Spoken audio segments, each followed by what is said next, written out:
Malum son günlerin en önemli gündem maddelerinden bir tanesi insan hakları eylem planıdır. Cumhurbaşkanı tarafından geçtiğimiz günlerde açıklanan ve kısa sürede uygulamaya geçirileceği belirtilen insan hakları eylem planı önemli konular içermektedir malum.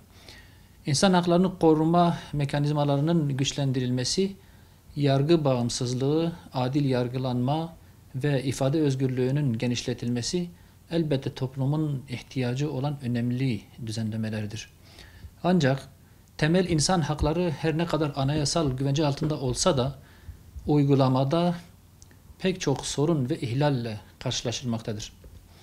Türkiye'de en ön plana çıkan esas sorunun mevzuattan ziyade mevzuat kurallarını uygulamakla görevli olanların başına buyruk hareket etmeleri olduğu unutulmamalıdır.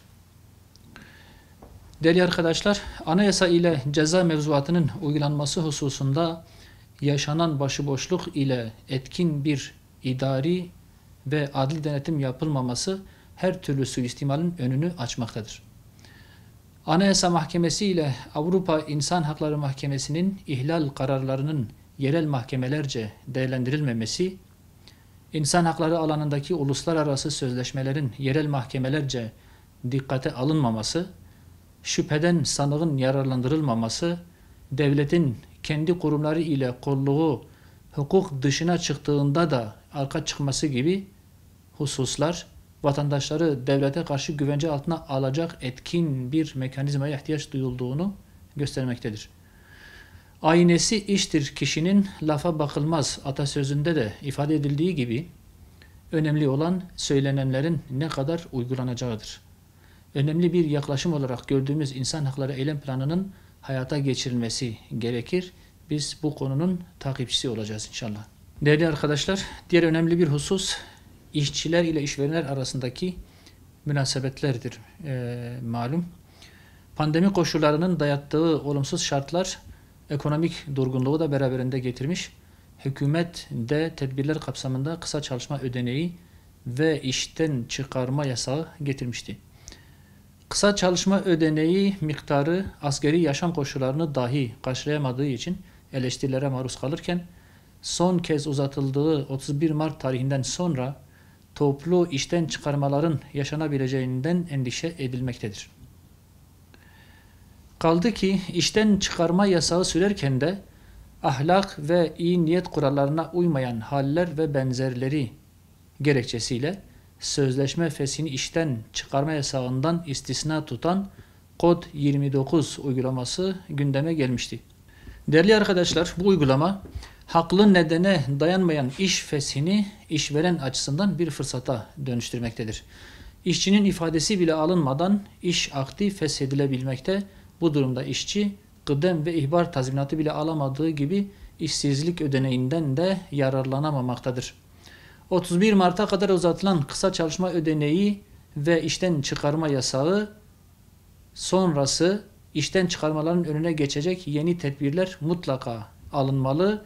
İşçiyi mağdur eden ve keyfi uygulamaya açık kapı bırakan Kod 29 uygulaması da objektif kriterlere dayandırılmak suretiyle gözden geçirilmelidir. Değerli basın mensubu arkadaşlarım, malum pandemi nedeniyle eğitim ve öğretim hususunda çocuklarımız, üniversiteli gençlerimiz, öğretmen arkadaşlarımız ve elbette ki aileler açısından zor ve sıkıntılı bir yıl geçirdik. Milli Eğitim Bakanlığı 2020 yılı faaliyet raporu yayınladı bu hususta. Bu raporda pandemi dönemindeki faaliyetlere geniş bir şekilde yer verildi. Bakanlığın açıklamasına göre EBA dünyada tıklanma rekoru kırdı. Tablet ve internet destekleriyle uzaktan eğitime kesintisiz erişimin sağlandığı 2023 Eğitim Vizyon Belgesi hedefleri doğrultusunda gerekli her şeyin yapıldığı ifade edildi bakanlıkça. Ancak gerçeğin böyle olmadığı, uzaktan eğitimin başarısının %50'nin de altında olduğu kamunun da malumudur. 2023 Eğitim Vizyon Belgesi'ndeki hedefler doğrultusunda etkili bir çalışma yapıldığını söylemek doğrusu mümkün değildir.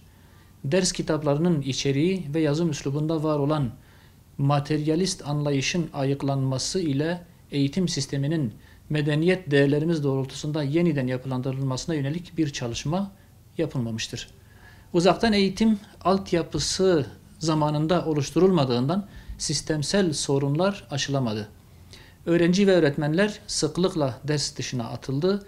Tıklanma rekoru kırılmasının nedeni yaşanan bu sorunlardır muhtemelen.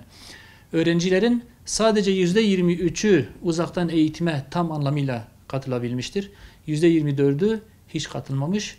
%53 civarındaki bir kısım ise ancak kısmen katılabildiğini beyan etmiştir. Ekonomik imkanlardan yoksun milyonlarca öğrencinin varlığına karşın sadece 500 bin tablet dağıtılabilmiştir. Toplumdaki ekonomik sıkıntılar ve internet altyapısının ülkenin önemli bir kısmında kurulamamış olması uzaktan eğitimin daha da verimsiz olmasına neden olmuştur. Yaşanan bütün sorunlara rağmen bakanlığın bu açıklamayı yapması doğrusu gerçekçi değildir. Evet arkadaşlar, son 1-2 yıldır malum ciddi bir ekonomik kriz vardır Türkiye'de. 2020 yılında büyüme %1.8 olarak gerçekleşti. Yaşanan küresel salgın döneminin menfi tesirlerine rağmen pozitif büyüme aslında sevindiricidir. 2021 yılı 2020'deki kaybı telafi edecek bir büyüme ile tamamlanmalıdır. Türkiye'nin konumu, tecrübesi, yeraltı ve yerüstü zenginlik kaynakları ile sahip olduğu büyük iş gücüne rağmen yıllardan beri bir vasat aşılan bir Türkiye'de. Yasama ve uygulama anlamında geniş reform çalışmaları ile bu vasatı aşmanın zemini oluşturulmalıdır. Üretim ve istihdam ciddi bir şekilde desteklenmeli, yatırımın altyapısı güçlendirilmeli ve faizsiz finansa ulaşmak kolaylaştırılmalıdır. Arkadaşlar, öte taraftan üretici enflasyonunun uzun bir süreden sonra %27'yi aşması krizin iyice derinleştiğini göstermektedir. Hayat pahalılığı ve enflasyonun talep artışından ziyade maliyetlerin yükselmesinden kaynaklandığı açıktır. Yüksek maliyetler istihdam ve refahı ciddi anlamda tehdit etmektedir. Üreticilerin rekabet gücünün yükselmesi, istihdamın artması ve işsizliğin düşüşe geçmesi için girdi maliyetleri ve vergiler hafifletilmelidir. Hayat pahalılığı ile işsizliğin zirve yaptığı bu sürecin önemli sorunlarından biri maliyet artışlarının üreticileri zayıflatmasıdır. Sürdürülebilir ve esaslı bir büyüme için öngörülebilirlik artırılmalıdır. Zira ekonomik anlamda görüş mesafesinin sıfıra yaklaştığı bir ortamda yatırım yapma, istihdamı artırma ve üreterek büyümek mümkün değildir.